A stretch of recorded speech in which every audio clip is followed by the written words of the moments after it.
Chief election commissioner Sikandar سلطان راجہ کی زیر صدارت اجلاس میں آئندہ عام انتخابات کی تیاریوں کا جائزہ لیا گیا۔ اجلاس کو بتایا گیا کہ حلقہ بندیوں پر تمام عذرداریوں پر سماعت مکمل کر لی گئی اور ضابطہ اخلاق کا باضابطہ نوٹیفیکیشن آئندہ چند روز میں جاری کر دیا جائے گا۔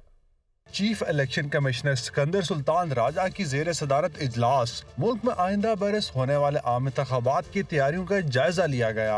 اجلاس کو بریفنگ میں بتایا گیا کہ حلقہ بندیوں پر تمام عذرداریوں پر الیکشن کمیشن نے سماعت مکمل کر لی ہے اور مزید حتمی انتخابی فہرستوں کی پرنٹنگ نادرہ میں جاری ہے۔ ضابطہ اخلاق کا باضابطہ نوٹیفیکیشن آئندہ چند روز میں جاری کر دیا جائے گا۔ بتایا گیا کہ ڈسٹرکٹ ریٹرننگ افسروں اور پولنگ سٹاف کی ٹریننگ کا پلان بھی تیار ہے۔ انتخابی آفیشلز کی بروقت ٹریننگ کو یقینی بنایا جائے گا۔ بیلٹ پیپرز کی طباعت کے لیے ضروری انتظامات اور الیکشن مٹیریل کی خریداری بھی مکمل کر لی گئی ہے۔ اجلاس میں انتخابات سے متعلق اب تک کے انتظامات پر اطمینان کا اظہار کیا گیا۔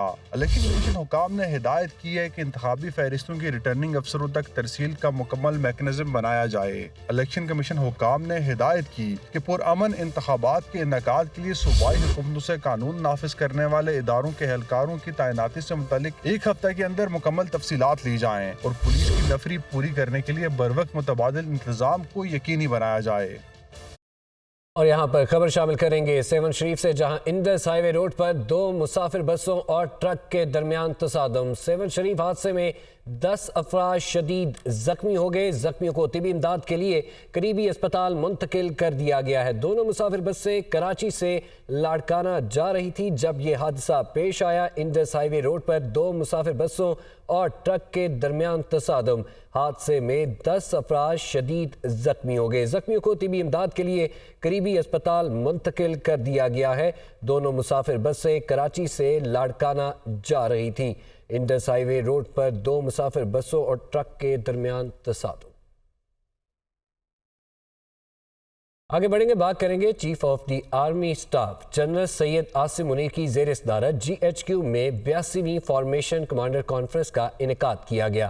کانفرنس کے شرکاء نے مسلح افواج، قانون نافذ کرنے والے اداروں اور شہریوں سمیت شہداء کو زبردست خراج تحسین پیش کیا۔ کانفرنس کے شرکاء نے دہشت گردوں اور ان کے سہولتکاروں اور شر پسند عناصر سے مکمل طاقت کے ساتھ نمٹنے کے عزم کا اعادہ کیا۔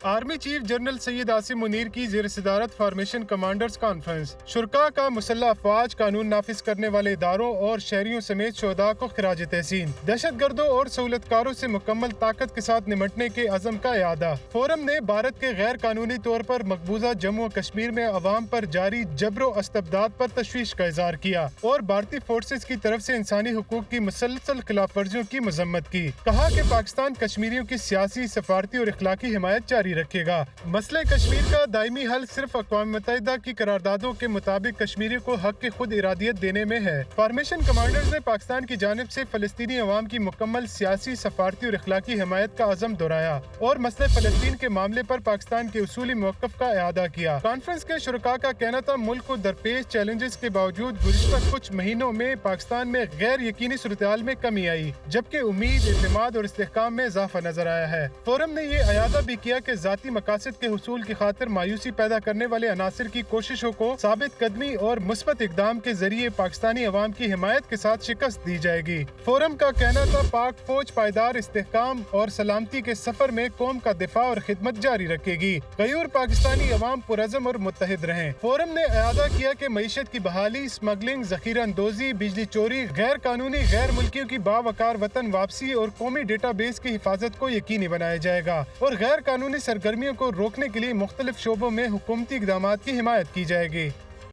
بات کرتے ہیں عام انتخابات کی۔ عام انتخابات ایک ہی روز کرانے کے کیس میں جسٹس اطہر من اللہ کا اضافی نوٹ جاری۔ اضافی نوٹ 41 صفحات پر مشتمل ہے، جس میں انتخابات کے انعقاد میں 90 دن سے زیادہ تاخیر آئین معطل کرنے کی مترادف قرار دی گئی۔ اسلام آباد سے رپورٹ دیکھیے۔ جسٹس اطہر من اللہ نے اضافی نوٹ میں لکھا کہ قومی اسمبلی کی تحلیل کے بعد عام انتخابات 7 نومبر تک ہونا آئینی تقاضا تھا۔ انتخابات کی تاریخ دینا آرٹیکل 48 شق 5 کے تحت صدر کا ہی اختیار ہے۔ یہ یقینی بنانا صدر کی ذمہ داری تھی کہ پاکستانی ووٹ کے حق سے 90 دن سے زیادہ محروم نہ رہیں۔ اضافی نوٹ کے مطابق ملک بھر میں 90 روز میں انتخابات نہ کروا کے سنگین غلطی کی گئی۔ صدر یا گورنر انتخابات کی تاریخ دینے کی آئینی ذمہ داری پوری نہیں کر رہے تھے تو الیکشن کمیشن کو اپنا کردار ادا کرنا تھا۔ صدر مملکت اور گورنر کو اپنے منصب کے مطابق نیوٹرل رہنا چاہیے۔ الیکشن کمیشن صدر یا گورنر کے ایکشن نہ لینے پر خاموش تماشائی نہیں بن سکتی۔ اضافی نوٹ میں مزید لکھا کہ سیاسی جماعت بنانا، سیاسی جماعت کا کارکن ہونا اور انتخابات لڑنا آئینی حق ہے۔ گورنر خیبر پختونخوا نے 90 روز میں انتخابات کے انعقاد کی تاریخ نہ دے کر آئین کی خلاف ورزی کی ہے۔ کے پی اور پنجاب کے دونوں گورنرز نے اپنی آئینی ذمہ داریاں پوری نہیں کی۔ اس معاملے پر نہ الیکشن کمیشن متحرک ہوا، نہ ہی صدر مملکت نے مؤثر انداز میں اپنی ذمہ داری ادا کی۔ پی ٹی آئی کے انٹرا پارٹی انتخابات کالعدم قرار۔ الیکشن کمیشن نے پی ٹی آئی کو 20 روز میں دوبارہ انٹرا پارٹی انتخابات کرانے کا حکم دے دیا۔ انٹرا پارٹی الیکشن مقررہ وقت میں نہ کرائے تو پی ٹی آئی آئندہ انتخابات کے لیے نااہل ہو جائے گی۔ الیکشن کمیشن نے پی ٹی آئی کی انٹرا پارٹی انتخابات سے متعلق تحریری فیصلہ جاری کر دیا۔ پاکستان تحریک انصاف کے انٹرا پارٹی الیکشن کالعدم قرار۔ 20 روز میں دوبارہ انٹرا پارٹی الیکشن کروانے کا حکم۔ انٹرا پارٹی الیکشن نہ کروانے پر پی ٹی آئی آئندہ انتخابات کے لیے نااہل ہو جائے گی۔ بلے کا نشان بھی نہیں ملے گا۔ الیکشن کمیشن نے 12 صفحات پر مشتمل تحریری فیصلہ جاری کر دیا۔ فیصلے میں کہا گیا ہے کہ پی ٹی آئی مقررہ مدت 13 جون کو انٹرا پارٹی الیکشن کروانے میں ناکام رہی۔ انٹرا پارٹی الیکشن کے نتائج شفاف نہیں تھے جو قبول نہیں کیے جا سکتے۔ P T I intra party election منعقد کروانے کے 7 روز کے اندر الیکشن کمیشن میں رپورٹ جمع کروائے۔ مقررہ وقت میں پارٹی انتخابات کروانے میں ناکامی کی صورت میں کارروائی کی جائے گی۔ انٹرا پارٹی انتخابات سے متعلق کمیشن نے پی ٹی آئی کو 2 اگست کو نوٹس جاری کیا تھا۔ 5 سماعتوں کے بعد الیکشن کمیشن نے 13 ستمبر کو فیصلہ محفوظ کیا۔ عدالت کے حکم پر مونسلائی کے بینک اکاؤنٹس اور پراپرٹیز کو منجمد کر دیا گیا۔ مونسلائی کو وطن واپس لانے کے لیے قانونی کارروائی کا بھی آغاز ہو گیا۔ مونسلائی کے خلاف تمام مقدمات کی تفصیل انٹرپول کے حکام کو حوالے کر دی گئی۔ عدالتی حکم پر عمل درآمد کرتے ہوئے ایف آئی اے نے مونسلاہی کے اکاؤنٹ اور پراپرٹیز کو منجمد کر دیا۔ ایف آئی اے دستاویزات کے مطابق مونسلاہی کے مختلف بینک اکاؤنٹس میں 48 کروڑ 76 لاکھ سے زائد رقم آئی۔ دستاویزات میں یہ بھی سامنے آیا کہ مونسلاہی کے مختلف بینک اکاؤنٹس اور پراپرٹیز منی لانڈرنگ کے لیے استعمال ہوئیں۔ مونسلاہی کی قصور میں 5 اور راولپنڈی میں 1 پراپرٹی کو منجمد کیا گیا۔ دوسری جانب سابق وفاقی وزیر مونسلاہی کو وطن واپس لانے کے لیے قانونی عمل کا آغاز کر دیا گیا۔ ذرائع کے مطابق ایف آئی اے نے مونسلاہی کے خلاف تمام مقدمات کی تفصیل انٹرپول حکام سے شیئر کی ہے۔ انٹرپول سے مونسلاہی کی گرفتاری کے لیے ریڈ نوٹس جاری کروانے کا عمل شروع کر دیا گیا۔ ذرائع کے مطابق نگراں پنجاب حکومت نے مونسلاہی کے حوالے سے تمام ڈیٹا ایف آئی اے کے حوالے کر دیا ہے۔ کچھ بات کریں گے سموگ کے حوالے سے۔ سموگ کے تدارک کے لیے نگران پنجاب حکومت کے خصوصی اقدامات۔ لاہور سمیت پنجاب کے 10 اضلاع میں جمعہ، ہفتہ اور اتوار سکول بند رہیں گے۔ جمعہ اور ہفتہ کو مارکیٹیں 3 بجے کھلیں گی۔ اتوار کو کاروبار بند ہوگا۔ لاہور میں مال روڈ پر اتوار کے روز گاڑیوں کا داخلہ بند رہے گا۔ نگران وزیر اعلیٰ پنجاب محسن نقوی کی زیر صدارت کابینہ کمیٹی برائے انسداد سموگ کے اجلاس میں اہم فیصلے۔ پنجاب کے 10 اضلاع میں جمعہ، ہفتہ اور اتوار سکول بند رہیں گے۔ ان اضلاع میں لاہور، ننکانہ صاحب، شیخو پورہ، قصور، گجرانوالہ گجرات، سیالکوٹ، نارووال، حافظ آباد اور منڈی بہاؤدین شامل ہیں۔ جمعے اور ہفتے کو مارکیٹیں 3 بجے کھلیں گی۔ اتوار کو کاروبار نہیں ہوگا۔ اجلاس کے بعد میڈیا سے گفتگو میں نگران وزیر اعلیٰ پنجاب محسن نقوی نے بتایا کہ لاہور سمیت 6 ڈویژن میں جمعے اور ہفتے کو تعلیمی ادارے بند رہیں گے۔ اتوار کو تمام مارکیٹیں اور ادارے بند رہیں گے۔ مارکیٹ فرائیڈے اور سیٹرڈے کو 3 بجے کھلیں گی اور رات تک وہ کھول لیں، کوئی حرج نہیں ہے۔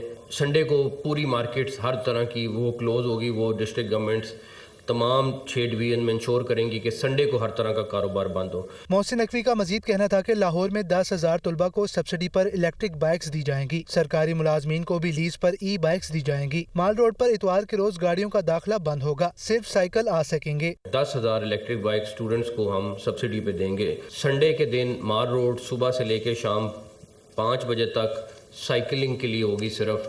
آپ مین مال روڈ اس سے گزر سکیں گے سائڈوں سے جو اس کو کراس کر رہی ہیں، لیکن مین مال روڈ صبح سے لے کے شام 5 بجے تک صرف سائیکل والوں کے لیے کھلی ہوگی۔ محسن نقوی نے عوام سے ماسک کی پابندی کرنے کی تلقین کی۔ بادل ہوئے تو 29 اکتوبر کو لاہور میں مصنوعی بارش کروانے کی کوشش کی جائے گی۔ لاہور میں ایئر فلٹر ٹاورز لگانے کے MOU پر دستخط بھی ہوئے۔